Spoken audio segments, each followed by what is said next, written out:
মেয়ের হত্যার বিচার চেয়ে গতকাল পথে নেমেছিলেন অভয়ার মা বাবা। মেয়েকে হারানোর ক্ষতে প্রলেপ পড়েনি, বরং পুলিশের মারের ক্ষত তৈরি হয়েছে। আর এবার আরো মারাত্মক অভিযোগ করছেন অভয়ার বাবা। তিনি বলছেন, রাজ্য সরকারের চাপে অভয়ার মাকে ভর্তি করতে চায়নি মেডিকেল হাসপাতাল। এমনই অভিযোগ করছেন অভয়ার বাবা।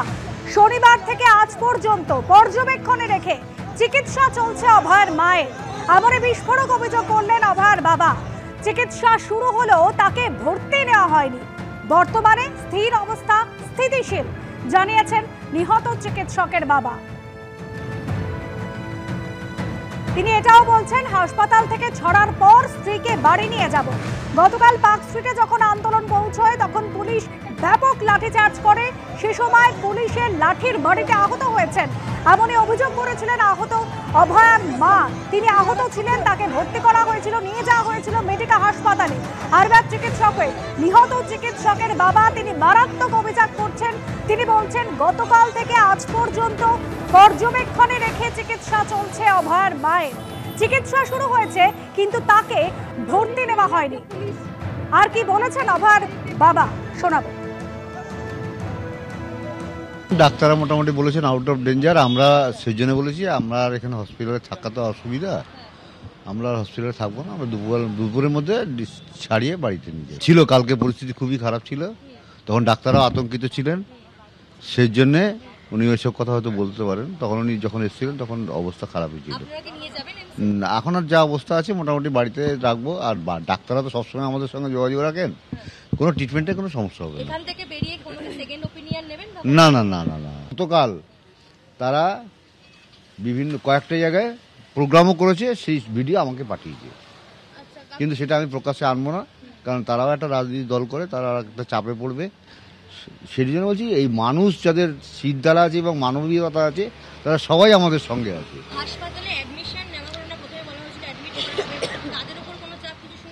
হ্যাঁ হ্যাঁ, এটা শুনেছি যে সরকারের পক্ষ থেকে হসপিটালে ওপর চাপ সৃষ্টি করে আমার ওয়াইফকে ভর্তি নেওয়া হয়নি। তাও যা হোক ট্রিটমেন্টটা পেয়েছি, ট্রিটমেন্ট পেতে কোনো অসুবিধা নেই। নানান রকমভাবে অনেকেই মিলে ট্রিটমেন্ট করেছেন যতক্ষণ প্রয়োজন ছিল। তারপর যখন ব্যাপারটা দুটো পরপর অ্যান্টিবায়োটিক দেওয়ার পরে একটু আউট অফ ডেঞ্জার এখন বলাই যায়, সেই জন্য আমরা এখন বাড়ি নিয়ে চলে যাব। যদি একসঙ্গে আরও লোক সংখ্যা যদি এখানে বেশি থাকতো তাহলে এই ধরনের অপ্রীতিকর ঘটনা ঘটতো না। পুলিশ দেখেছে লোক সংখ্যা অনেক কম, তাই জন্য এই সমস্ত ঘটনা ঘটাতে সাহস পেয়েছি। এটাই বামেরা তো ছিল এখানে। আমি যাদের চিনি তারা অনেককেই দেখেছি ছিল। এবং একটা কথা পরিষ্কার বলছি, যাদের আমরা আমন্ত্রণ করিনি তৃণমূলের তাদেরও লোকজন ছিল, এবং আমাদের সঙ্গে ওই হেস্টিংস পর্যন্ত যারা গেছিল তাদের মধ্যেও তৃণমূলের লোকজন ছিল। এই যে শিবস ব্রিজের ওঠার মুখটার মধ্যে যেখানে ব্যারিকেড দিকে ওই জায়গাটাই আমি যেহেতু আমাকেও ধরেছিল, কিন্তু আমাকে ধরে রাখতে পারিনি। আমার হাত জামা কাপড় দেখুন, আমার জুতোটার অবস্থা দেখুন, ছিঁড়ে ফেলেছে। এই আমার জামা কাপড় সব অবস্থা খারাপ করে দিয়েছে, কিন্তু আমাকে আটকে রাখতে পারেনি। কিন্তু পুলিশ লোকের যত জনসংখ্যা ছিল তার থেকে অনেক বেশি পুলিশ ছিল। হ্যাঁ, টেনে সাইডে নিয়ে গিয়ে মেয়ে পুলিশ সাইডে টেনে নিয়ে গিয়ে তারপর মেরেছে। গুরুতর অভিযোগ করছেন অভয়ার বাবা। তিনি বলছেন, রাজ্য সরকারের চাপে মেডিকেল হাসপাতালে তার স্ত্রীকে ভর্তি নেওয়া হয়নি। যদিও চিকিৎসা হয়েছে, পর্যবেক্ষণে রয়েছেন, কিন্তু ভর্তি নেয়নি, এবং সেটাও রাজ্য সরকারের চাপে। আর গতকাল কি পরিস্থিতি তৈরি হয়েছিল?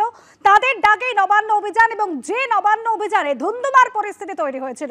গতকাল পার্ক স্ট্রিটে পুলিশের লাঠিচার্জ, এবং সেই লাঠিচার্জে আহত হন অভয়ার মা।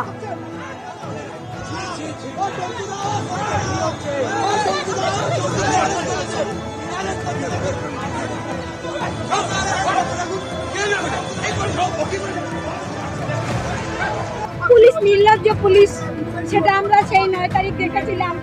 তার মধ্যে যে এত বলে আজকে আমাকে মেরেছে, হাতের শাখাটা ভেঙে দিয়েছে, কপালে মেরেছে, সারা হাত কেটে দিয়েছে। অনেক পুলিশ মিলে আমাকে মেরেছে, রাস্তায় ফেলে মেরেছে।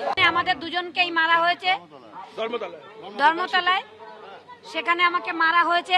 এই আমার হাতের শাখা ভেঙে দেওয়া হয়েছে, এই কপালে মারা হয়েছে, এই পিঠে মারা হয়েছে, রাস্তায় ফেলে রীতিমতো আমাকে 4-5 জন পুলিশ। আমি অনড় রয়েছি, আমাকেও মেরেছে পুলিশ। যদি বিচার চাইতে পথে নেমেছিলেন, কিন্তু পথে নেমে পুলিশের লাঠির বাড়ি খেতে হলো। তার আহত হলেন অভয়ার মা। যদিও এই অভিযোগ যখন পুলিশের বিরুদ্ধে উঠছে, তখন অভয়ার মা বাবাকে মারধরের অভিযোগ গতকালই অস্বীকার করেছে পুলিশ।